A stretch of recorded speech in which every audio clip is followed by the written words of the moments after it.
Muy bien, damos gracias a Dios por estar reunidos para glorificar su nombre y también por el gozo de ver algunos chicos que conocemos que regresan de su año de práctica. Se pueden poner de pie, hermanos, los que vienen de práctica. Ya concluyeron con su preparación y están próximos a graduar. Faltan unos pocos meses, nada más hasta diciembre. Damos gracias a Dios, ¿verdad? ¿Sí los recuerdan? Digo, los hijos pródigos regresan a casa. Gracias a Dios por la bendición de tenerles aquí entre nosotros. Y pues bueno, vamos a continuar, hermanos, con nuestra epístola, la epístola a los Hebreos. Estamos en el capítulo 2, como hemos leído, es decir, esta porción que habla de nuestro Señor Jesucristo en los días de su carne, el Hijo en los días de su carne. Estamos viendo los propósitos de su humillación. Al hacerse hombre, se humilló, como nos dicen las Escrituras. Lo que a nosotros nos parece muy grandioso, ser humanos, en relación con Dios, es algo bajo, porque Dios es santo, Dios es bello, y vino y tomó nuestra naturaleza. El tema general de la epístola de los Hebreos, como sabemos, es la superioridad de Cristo. Hemos visto la superioridad de Cristo con relación a los profetas en cuanto a la revelación. Hemos tratado el tema de la superioridad de Cristo en relación con los ángeles y podríamos decir desde una perspectiva celestial y gloriosa en ese capítulo 1, y hemos iniciado analizando la primera exhortación en el capítulo 2, versículo 1 hasta el 4, de varias exhortaciones que hay a través de toda la epístola. Y a partir del 5, el escritor regresa a tocar el tema de la superioridad de Cristo en relación con los ángeles en los días de su encarnación. Aún en los días de su encarnación, el Señor Jesucristo sigue siendo superior a los ángeles. Y hemos sido asombrados con la sabiduría de nuestro Dios al conocer en los versículos que hemos tratado esa sabiduría, y hemos visto esos propósitos que es, como sabemos ya, a restaurar al hombre a su gloria como gobernador, como vicerregente de la creación, volver a la comunión con el Padre, y vamos a considerar los propósitos de manera más específica a través de los versículos 9, y hemos llegado hasta el 13. En los versículos 9 al 11 se convierte en nuestro sustituto para pagar por nuestros pecados mediante su muerte en la cruz, y se convierte en el autor de la salvación, es decir, nuestro guía, nuestro capitán, que nos conduce a la salvación. No estamos solos, seguimos siendo guiados, seguimos siendo llevados a la gloria celestial. Y después de la cruz, Él se convierte en nuestro hermano, y Él no se avergüenza de llamarnos hermanos, y eso es grandioso. Ahora vamos a continuar en los versículos 14 hasta donde podamos llegar. El propósito es concluir hasta el 18, pero vamos a ver cómo vamos. Y entonces en estos versículos, en el versículo 14, vamos a notar que Él se convierte en nuestro libertador. Dice el versículo: así que, por cuanto los hijos participaron de carne y sangre, Él también participó de lo mismo, para destruir por medio de la muerte al que tenía el imperio de la muerte, esto es, al diablo. Oremos. Bendito Dios, te alabamos. Te alabamos porque eres grandioso. Te alabamos porque eres superior a todo lo que nosotros podamos concebir. Y te alabamos por la misericordia que has tenido con nosotros, por tu gracia derramada en nuestras vidas. Guíanos, Señor, a través de estos versículos, a maravillarnos de tu sabiduría y de tu gran amor. A ti sea la gloria por Jesucristo. Amén. Entonces aquí, versículo 14, nos dice que los seres humanos tenemos algo en común. Y es que todos somos carne y sangre. Es muy interesante notar que en el griego lo dice de manera invertida. Dice que todos somos carne y sangre. ¿Cómo dice aquí el versículo? Carne y sangre, dice el versículo, pero en el griego dice sangre y carne. Usa primeramente sangre y después carne. Entonces, los hijos, es decir, aquellos por los cuales Él gustó la muerte, como nos ha dicho ya, tienen algo en común. Aquellos por los cuales sufrió la más horrenda muerte, aquellos que había de conducir al cielo como autor de su salvación, aquellos que santificó a través de la justificación y por esa razón les llama hermanos, porque hemos sido santificados, hemos sido apartados, somos santos posicionalmente y nos llama hermanos y no se avergüenza de hacerlo. Él dice el versículo que participan de algo mismo, que es carne y sangre. Entonces el mismo versículo nos dice que Él también participó de esa naturaleza humana. Y todos podemos decir y pensar, pues es que eso ya lo sabemos, pero hay algo muy importante en los verbos que se usan en estas dos frases, que están unidas por un kai, y que puede significar también, incluso o algo así. Estos verbos son que koinogneken y petesgen, metesgen. Van a decir, pues a mí que me importa el griego, ¿no? Pero es muy importante. Por eso Dios, como hemos estudiado, Dios eligió las palabras que tenían que escribir estos hombres que fueron usados, que fueron inspirados por Dios para que nosotros podamos entender sus propósitos. Así que cuanto los hijos participaron de carne y sangre, en esta primera parte, participaron, usa la forma verbal que koinoneken y deriva del verbo koinoneo, que para nosotros también usamos esa palabra para la koinonía, que es comunión, es decir, tener algo en común. Proviene de la raíz koinos, común. Es decir, que si hay algo que tenemos en común, es que todos somos carne y sangre, es decir, tenemos naturaleza humana. Lo común que tenemos todos es que somos seres humanos. Es decir, no somos diferentes. Y luego la siguiente frase, Él participó de lo mismo, usa una forma verbal diferente. Metesgen, compartió. Y normalmente se utiliza para indicar que alguien tomó parte de un evento o de una naturaleza o de una acción colectiva. Es decir, no pertenecía, pero lo tomó. Y hay una gran diferencia.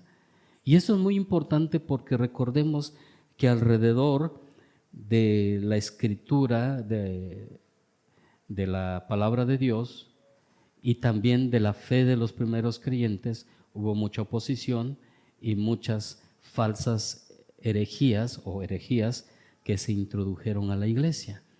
Y una de estas es que el Señor Jesucristo o era totalmente hombre o era totalmente divino.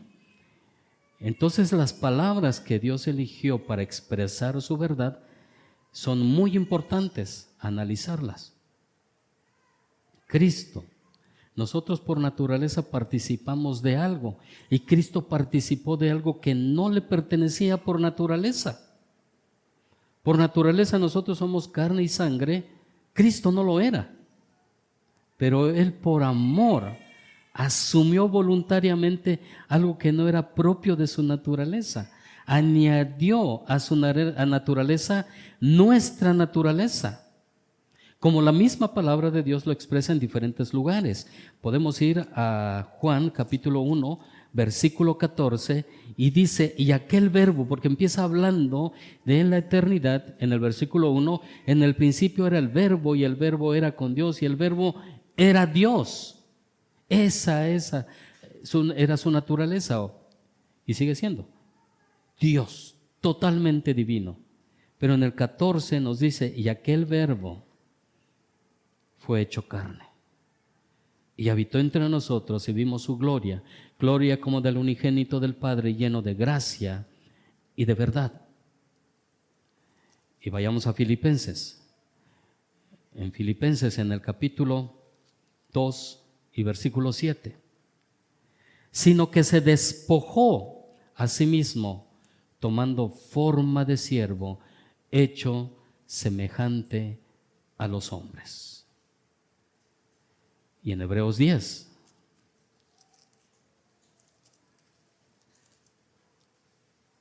versículo 5, por lo cual, entrando en el mundo, dice, sacrificio y ofrenda no quisiste, mas me preparaste cuerpo.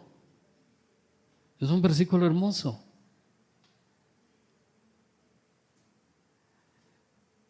Se hizo hombre, se hizo como tú, como yo. Si eso no es amor, ¿qué es? Si no puedes percibir el amor de Dios, entonces hace falta que Dios derrame su amor en tu corazón. Y Juan mismo lo expresa, ¿no? Vayamos otra vez a Juan. Juan 3:16. Porque de tal manera amó Dios al mundo, que ha dado a su Hijo unigénito para que todo aquel que en Él crea no se pierda, mas tenga vida eterna. Eso es amor. Hacerse como tú o como yo. Una naturaleza que no le pertenecía. ¿Y por qué lo hizo? Lo hizo por amor. El Hijo añadió a su naturaleza divina nuestra naturaleza humana. ¿Para qué creen? Para que nosotros pudiéramos participar de su naturaleza divina. Segunda de Pedro 1:4.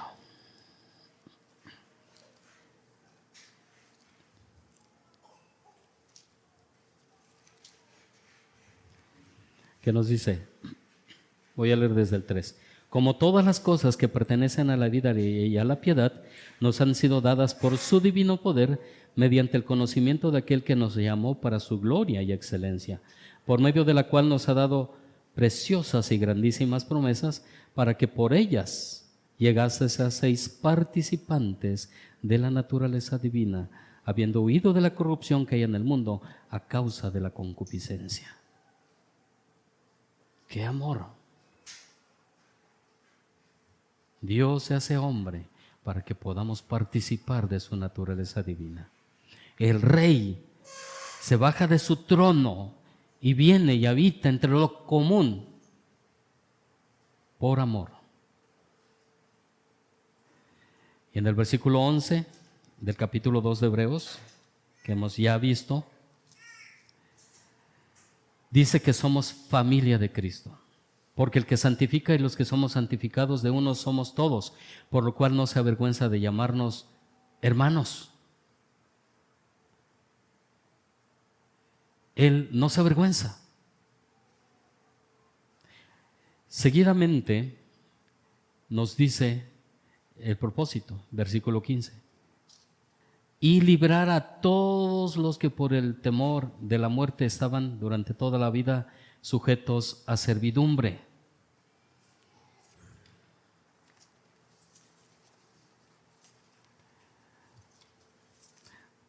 Hay que pedir a la tesorería iPads, porque ya no se vuelan las hojas, ¿verdad? Fíjense cómo dice, para destruir por medio de la muerte al que tenía el imperio de la muerte, esto es, al diablo. Somos su familia, somos sus hermanos. Y no se avergüenza de llamarnos como tales. Y en el versículo 14 que estamos tratando, nos dice hijos. No solamente hermanos, sino hijos. Manifestando así una filiación más estrecha a la que Él nos ha regalado solamente por su gracia. Entonces podemos decir que Él vino a este mundo, se encarnó para librar a su pueblo, para librar a su familia de sus enemigos, la muerte y Satanás. Y para poder librar a los suyos, ¿qué hizo? Se humilló. Se humilló tomando naturaleza humana. Porque la única forma de poder librar a su pueblo, de librar a su familia de la maldición, de las garras de Satanás, tenía que tomar naturaleza humana. Y es que a menos que el Hijo se encarnara, a menos que Él se humanara, toda la raza humana perecería en sus pecados.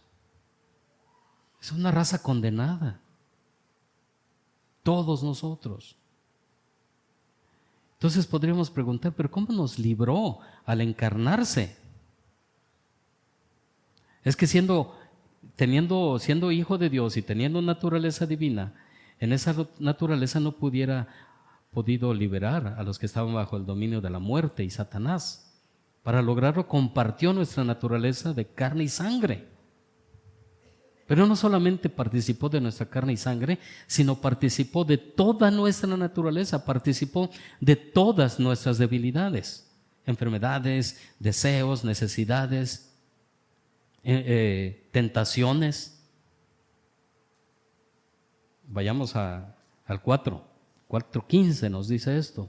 Porque no tenemos un sumo sacerdote que no pueda compadecerse de nuestras debilidades, sino uno que fue tentado en todo, fue probado en todo, según nuestra semejanza, pero sin pecado. Entonces Él se unió a nosotros, Él se hizo de nuestros hermanos, Él participó de lo mismo, carne, sangre y todas las debilidades. ¿Por qué se encarnó y por qué murió? Porque fue el plan de Dios y era la forma de librarnos.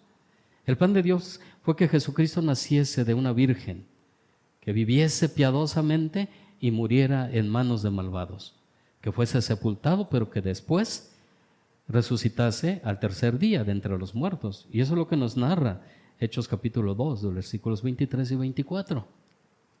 Fue el plan del Padre. Fue un plan al que el Hijo se sometió voluntariamente para librar a sus hermanos. Y este plan divino fue perfecto. Dios logró lo que se había propuesto. Y el resultado fue doble. Nos dice el versículo: y librar a todos los que por el temor de la muerte estaban durante toda la vida sujetos a servidumbre. Y dice el versículo 14, para destruir por medio de la muerte al que tenía el imperio de la muerte, esto es, el diablo. ¿Desde cuándo el diablo ha querido destruir la creación de Dios en general y al hombre en particular? Desde siempre, desde la caída. Desde la caída, Satanás tuvo el poder de la muerte sobre Adán y sus descendientes, en el sentido que veremos un poco más adelante, y utilizó la muerte como un arma contra la raza humana. ¿Por qué? Porque él tenía el privilegio de venir ante Dios y acusarnos. Y no solamente acusarnos, sino que reclamar el castigo sobre nosotros, sobre cada uno de nosotros. Y hemos recibido una gracia de Dios que desde que nacimos hemos sido guardados hasta ahora y no ha aplicado Dios el castigo de la muerte sobre la raza humana. Algunos sí, algunos no ven la vida, algunos viven menos tiempo. En Zacarías podemos notar cómo él tenía ese privilegio, y también en Job, cómo entre los hijos de Dios, nos dice la Biblia, iba Satanás y se ponía en la presencia de Dios. En Job acusa de manera particular a Job. Dice en Zacarías, capítulo 3, versículos 1 y 2. Me mostró al sumo sacerdote Josué, el cual estaba delante del ángel de Jehová, y Satanás estaba a su mano derecha para acusarle. Y dijo Jehová a Satanás, Jehová te reprenda, oh Satanás, Jehová ha escogido a Jerusalén, que ha escogido a Jerusalén te reprenda. ¿No es este un tizón arrebatado del incendio? Y también vemos en Apocalipsis que él está acusando a nuestros hermanos, ¿cuándo? ¿De vez en cuando? Día y noche. Él estaba yendo a acusar a cada uno y también listo para poner en acción el veredicto pronunciado sobre el culpable, es decir, la muerte. Él tenía deseos de destruir al hombre que estaba condenado a la muerte.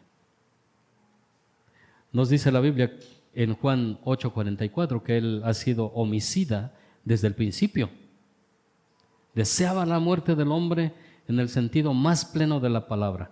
La muerte física en primer lugar y la muerte espiritual, es decir, una separación para siempre de Dios. Y él se ofrecía como el ángel de la muerte, blandiendo en sus manos el poder de la muerte. Porque él sabía que la ley demandaba la muerte de los pecadores por causa de sus pecados. ¿Y quién no ha pecado? ¿Cuántos pecados necesitas cometer para ser considerado un pecador?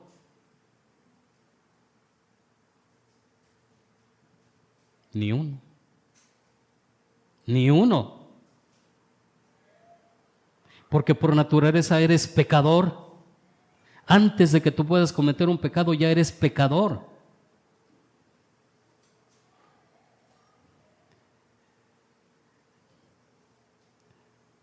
Luego decimos de los niños, es que son inocentes. Bueno, en el sentido que no tienen conciencia de lo que hacen, puede ser. Pero de que son pecadores, son pecadores.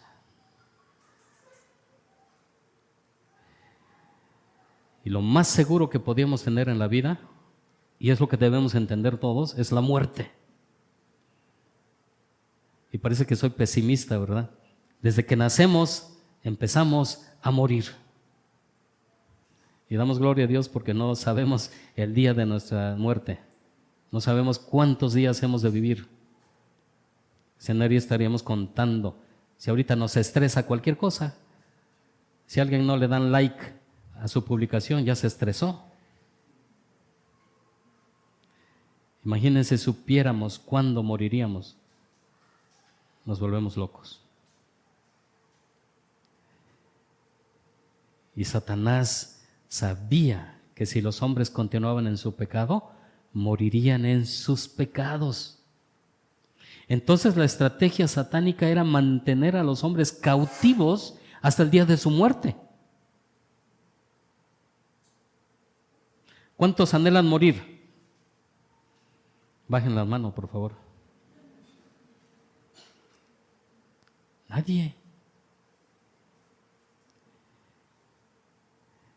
Entonces los mantenía cautivos hasta la muerte y así evitar que fueran a Dios y por ende a la eternidad, sino todo lo contrario, morir e ir al infierno. Porque una vez muerto, no hay posibilidad de salvación. Y escucha bien esto. Una vez que tú mueras, no hay posibilidad de salvación. Así que es en vida que tú debes buscar a Dios. Tienes que humillarte y buscar a Dios. Y no fue Satanás quien dio la sentencia de la muerte, fue Dios. Fue Dios quien pronunció la maldición de la muerte sobre la raza humana cuando Adán y Eva cayeron en pecado. Y Satanás, que es un ángel creado por Dios, es un siervo más de Dios. Él ha buscado tener la prerrogativa de la muerte sobre el ser humano. Pero sin el permiso de Dios, Satanás nada puede hacer, nada. Jesús, el Hijo de Dios, estaba presente en la creación, ya que fue por medio de él que se hizo el universo, como nos dice en el capítulo 1, versículo 2, ¿verdad? Que hemos ya analizado. Y por quien asimismo hizo el universo, dice la última parte de este versículo. Solo Él fue el creador, incluso de Satanás, solo Él podía destruir a Satanás. Y podía hacerlo. Y lo hizo. Pero no lo hizo como nosotros hubiéramos imaginado, sino lo que lo hizo por medio de su muerte en la cruz. Entonces podemos decir que Jesús derrotó a Satanás usando el arma de la muerte, esa arma que Satanás mismo blandía para tenernos subyugados, cautivos.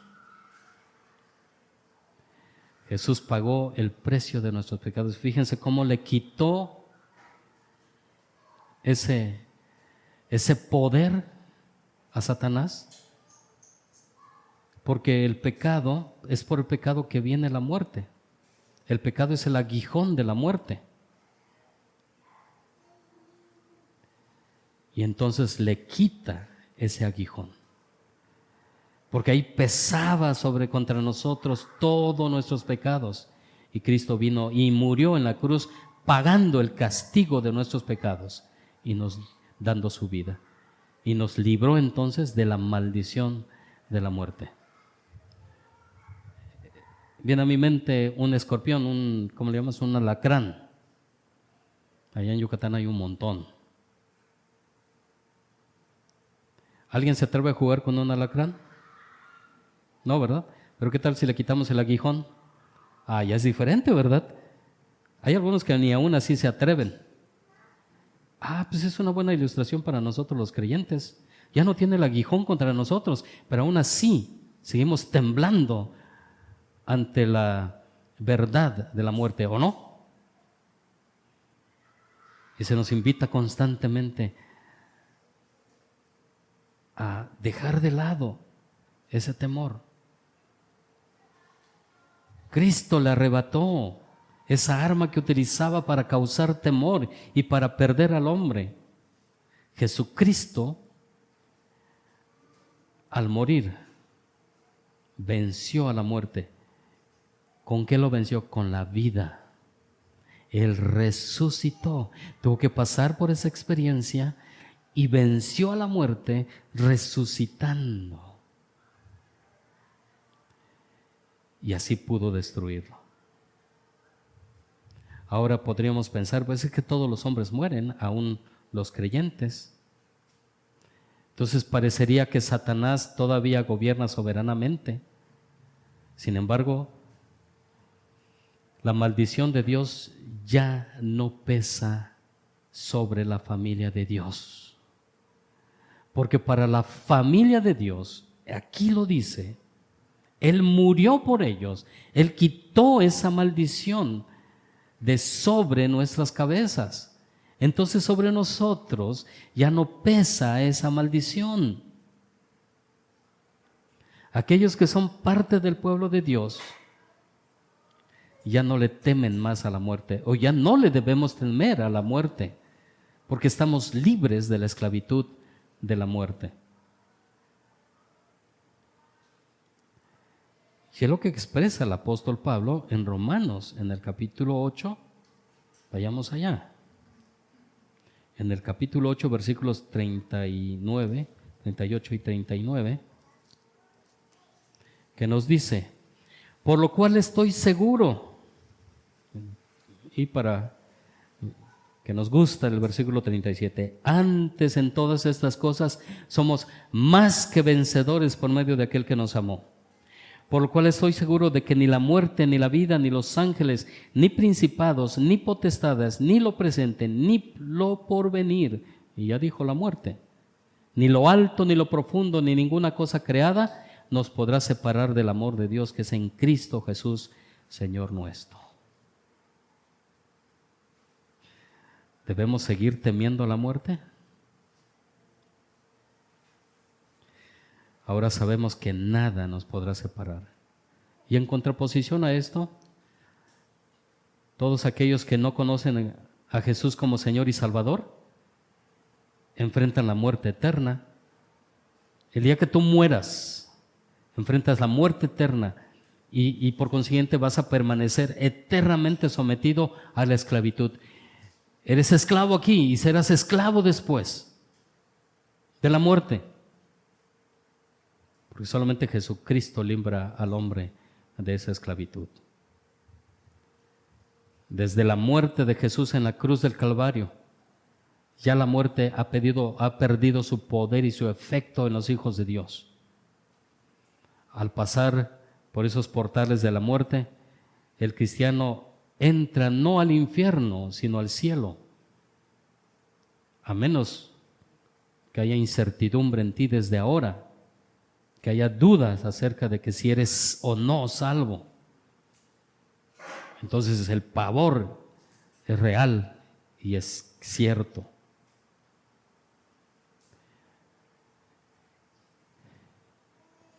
Todo cristiano al pasar por el portal de la muerte va al cielo, no al infierno.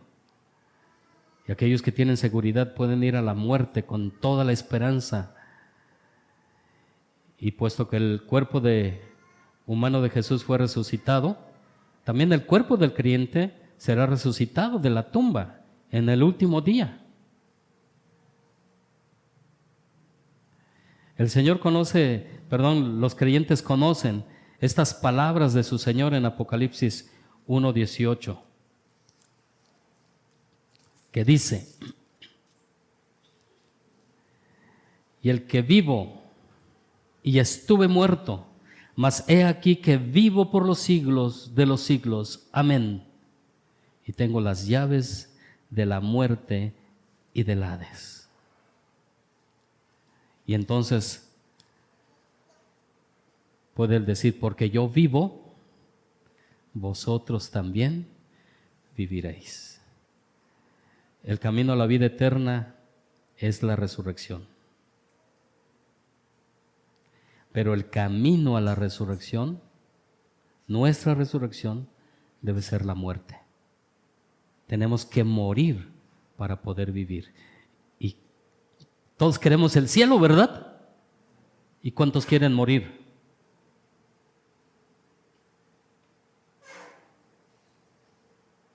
Es como todo. Queremos la bendición, pero no queremos el trabajo. Así somos de vanos. El camino a la vida eterna es la resurrección de Cristo, pero el camino a la resurrección es la muerte nuestra. Por eso el Señor Jesucristo tuvo que morir para poder resucitar y darnos vida. La muerte, que era el poder del dominio de Satanás, y cuando Cristo hizo pedazos ese poder de Satanás, también destruyó el dominio de Satanás sobre nosotros. Doble derrota. Ya no tiene argumentos contra nosotros. Ya no tiene armas contra nosotros. Ha sido derrotado. ¿Qué hace falta para que ya no temamos? De niño yo temía a la muerte y después no. Ya de creyente ya no le temía a la muerte, le temía a la forma de morir. Y a la fecha sigo batallando con la forma de morir. Ya no igual que al principio, es menos. De repente mi corazón se agita ante las enfermedades que se han descubierto en mi cuerpo. Pero son momentos de lucha que después, ¿por qué te abates, oh alma mía? ¿Por qué te turbas dentro de mí? Espera en Dios, porque aún he de alabarle. ¿Qué? Salvación mía y Dios mío. ¿Cuántos le temen a la inyección? He estado pensando eso y compartí algo de esto con los varones. ¿Quién le teme a las inyecciones? Mi hermano que falleció tenía un pavor, había que corretearlo y agarrarlo entre muchos para poder inyectarlo. Es una cuestión de decir, ok, va, es para mi bien. Y hasta observamos, ¿no? Podemos observar cómo nos pican en el brazo. Atrás no podemos ver. Pero cuando nos pican el brazo, nos sacan sangre, podemos ver. Decir, ok, sentimos el piquete, sí, sentimos el dolor del medicamento, pero ¿por qué lo permitimos? No lo disfrutamos posiblemente, pero sabemos que es para nuestro bien. ¿Por qué no entendemos esto? Es necesaria la muerte, es para nuestro bien. Es para nuestro bien. Entonces esperemos la muerte como algo necesario. Nos va a doler posiblemente, vamos a temer posiblemente, pero tenemos que recordar el Salmo 23. Aunque ande en valle de sombra y de muerte, no temeré mal alguno. ¿Por qué? Porque tú estarás conmigo. Oremos, somos tan de esta tierra. De hecho, somos barro, ¿no? de esta tierra. Hemos sido formados del polvo de la tierra y amamos tanto esta tierra que no queremos dejarlo. Y al mismo tiempo anhelamos estar allá. Estar en la presencia de Dios. Eso me hace recordar cuando pequeño, en vacaciones íbamos al rancho que tenía mi padre. Todos, familia de 14 y 15. Pero quedaban 2, 3 hermanos en la casa de la ciudad para cuidarla. En alguna ocasión, para ir al médico, regresé al pueblo con mi madre. Y vi cómo mis hermanos comían, que sacaban su coquita y compraban cosas que no comíamos 15 personas, sino algo, cosas especiales, quién sabe cómo le hacían, creo que trabajaban. Entonces yo dije, yo quiero estar aquí. Yo quiero tomar coca, quiero comer el quesito holandés y todo eso que comían. Y cuando se fue mi madre, me dice, ¿te vas a ir? Y yo dudando, no, es que no quiero irme. Bueno, sacó toda mi ropa y la puso ahí. Y ella se fue, yo me voy porque el camión se va. Y yo ahí estaba es que quiero esto, pero también quiero estar con mis padres, quiero estar con mis otros hermanos y debo estar allá. Y estaba entre una y otra cosa. Y al final de cuentas, ganó el deseo de estar con mis padres. Agarré mi ropa aquí y salí corriendo hacia el centro y andaba como loco llorando por todos lados buscando el camión. Gracias a Dios lo encontré, ya se iba y me subí. ¿Y no es así como estamos muchos de nosotros? Queriendo estar en la presencia del Señor, pero no queremos dejar. No queremos dejar. Y eso se dice de muchas personas grandes, ¿verdad? Que no se quieren morir porque piensan en los que va a dejar. Están en las manos de Dios, todo está en las manos de Dios. Versículo 15, y librar a todos los que por el temor de la muerte estaban sujetos durante toda la vida, sujetos a servidumbre. Porque si hay algo que aterra a la raza humana es la muerte. Es un miedo atroz, es la peor fobia del alma humana. Pero el texto nos dice que justo para eso Cristo vino, para liberar a todos los que estaban sujetos a servidumbre por causa de ese terror a la muerte. Así que todo aquel que deposita su fe en Cristo, creyendo en Él, queda libre de la esclavitud, de ese miedo a la muerte. Somos liberados del temor a la muerte. Entonces, vamos de rechazarla, incluso en el pensamiento, y llegamos a anhelarla. ¿Podemos llegar a anhelar la muerte, hermanos? ¿Podemos llegar a hacerlo? Eso no es algo imposible. Veamos Filipenses 1:21. Versículo que seguramente todos conocemos, está cortito. Porque para mí, dijo el apóstol Pablo, para mí el vivir es Cristo y el morir es ganancia. ¿Quién ve a la muerte como una ganancia?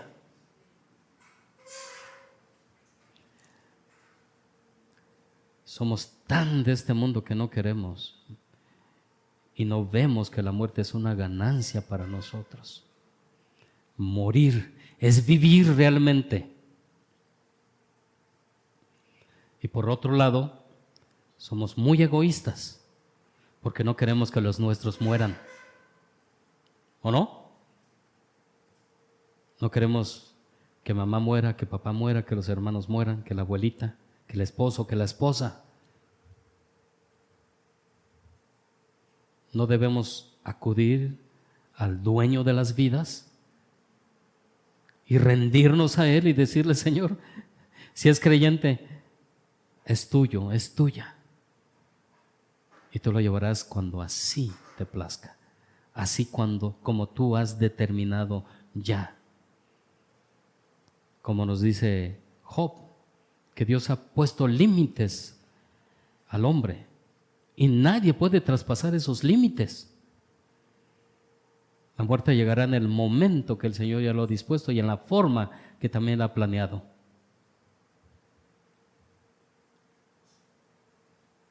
Muchos tenemos mi gran problema para aceptar el llamado al ministerio fue la provisión material de mi familia. Y cuando el Señor venció eso, está bien. No es mi problema, es tu problema. Tú vas a sustentarme. Y así lo ha hecho. Él ha sido fiel. Y tenemos un gran problema todos. El temor todavía a la muerte. Entiende que ya ha sido liberado del temor de la muerte. Para todos los que creen en Cristo Jesús, ¿por qué temerle más a la muerte? Si has depositado tu fe en aquel que venció la muerte, le ha quitado el aguijón y ha vencido, la victoria es tuya también en Él. Y te ha quitado del infierno para siempre. Por eso el apóstol Pablo en 1 Corintios 15:55 dice, ¿dónde está, oh muerte, tu aguijón? El Señor ya lo quitó, ya pagó por tus pecados. ¿Dónde, oh sepulcro, tu victoria? Ha sido vencida la tumba también. ¿Y por qué ya no tener temor a la muerte? Porque nuestra muerte es nuestra liberación, porque la muerte es nuestra resurrección. Vemos cómo nuestro pastor nos lleva la vida, de la vida a la muerte, de un lado a otro. Y todo eso pudo ser posible solamente por el hecho de que Dios nos amó e ideó un plan de salvación perfecto. Vemos el amor del Hijo que voluntariamente se ofreció a sí mismo, haciéndose un poco menor que los ángeles, y librar así a todos los que por el temor de la muerte estaban durante toda la vida sujetos a servidumbre. Y dice servidumbre usando la palabra dulos, duleias, que viene de dulos, esclavitud, servidumbre o condición de servidumbre. Y esto en el Nuevo Testamento, esa servidumbre se refiere a la degradación, a la infelicidad. Nadie puede ser plenamente feliz fuera de Cristo. Solamente en Cristo somos felices. Sin Cristo hay infelicidad, hay degradación, aunque tu malvado corazón consiga lo que ha anhelado, dinero, fama, lo que sea. Podemos buscar en las Escrituras, en muchas Escrituras nos habla de que es degradación. Entonces, una persona dulos es una persona que ha sido sometida a la voluntad de otro. Está privada de su libertad y está obligada a una sujeción total. Y así estábamos, sujetos a servidumbre, a la muerte, al pecado, a Satanás. Y yo pregunto, ¿no quieres ser librado de esa clase de esclavitud? Ven a Cristo, deposita tu fe en Él, cree en Jesucristo y serás salvo. Así dice la Escritura. Bueno, vamos a parar hasta ahí. Yo quiero seguir, pero el tiempo nos apremia. Oremos. Bendito Padre, te alabamos por este gran amor. Conoce nuestras luchas, conoce nuestras debilidades. Y aun cuando tú nos gritas a través de tu palabra que hay victoria en Cristo, aún así tememos, Dios. Llena nuestro corazón de confianza. Llénanos de fe para creer que tú estás en control de nuestras vidas, aún en los detalles más mínimos, Señor, aún en las enfermedades, aún en las vicisitudes de la vida, Señor, tú estás en control. Aún en lo que nosotros llamamos accidentes, los que podemos perder nuestra vida, tú estás en control, Dios, porque delante de ti no hay accidentes. Para el creyente no hay accidentes, solamente hay un Dios soberano, un Dios que actúa providencialmente. Señor, ayúdanos, sosténnos, enséñanos. Te lo rogamos en el nombre de Jesucristo. Amén.